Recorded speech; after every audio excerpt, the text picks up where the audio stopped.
నిన్ను ప్రేమిస్తున్నానని.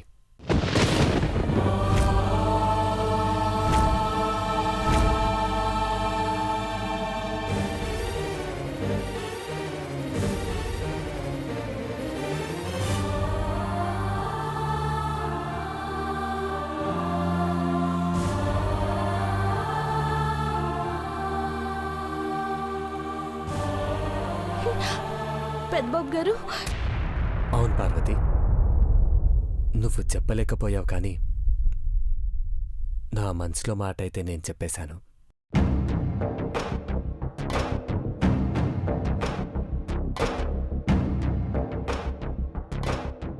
నువ్వు ఒప్పుకుంటే ఈ ప్రపంచాన్ని ఎదిరించైనా సరే నిన్ను పెళ్లి చేసుకుంటాను.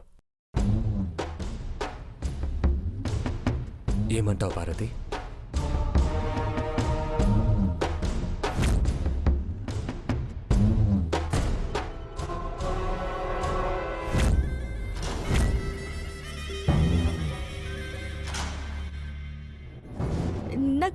నాకేం చెప్పాలో తెలియట్లేదు పెద్దబాబు గారు. కాళ్ళు చేతులు ఆడట్లేదు.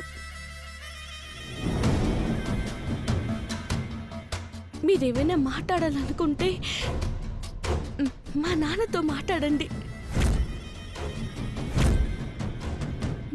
నాకు పనుంది పెద్దబాబు గారు, నన్ను పోతాను. ఆగవే ఆగవే ఆగవే ఆగవే.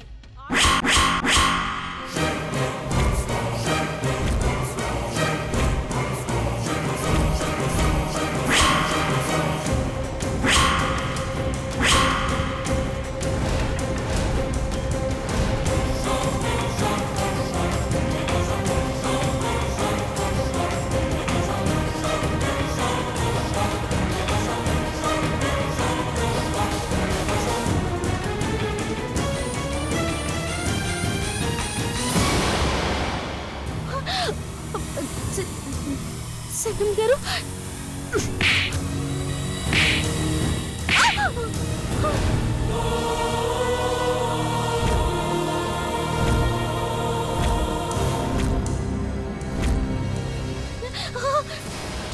ఏంటే అంటే పెదబాబు నిన్ను ప్రేమించాలని, పెళ్లి చేసుకోవాలని కూడా కలలు కంటున్నావా?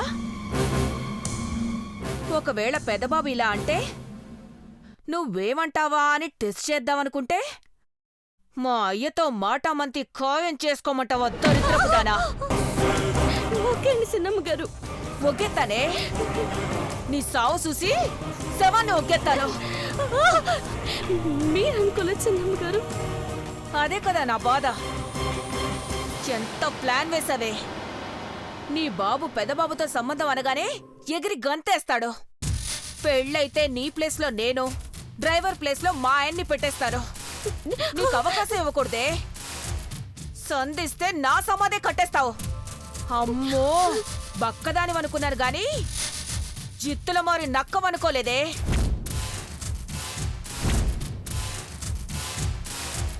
ఇక నీ మీద పులి పంజా విసరకపోతే మేమే అక్షింతలు విసిరేలా చేస్తావు.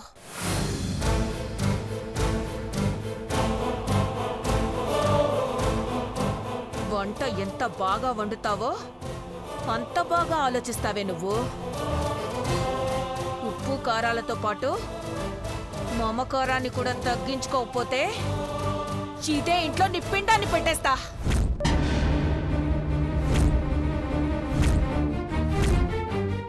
వెళ్ళా.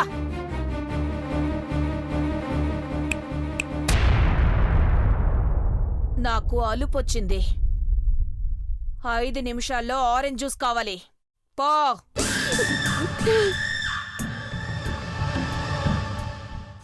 దీని బుర్రలో ఇన్ని ఆలోచనలున్నాయా?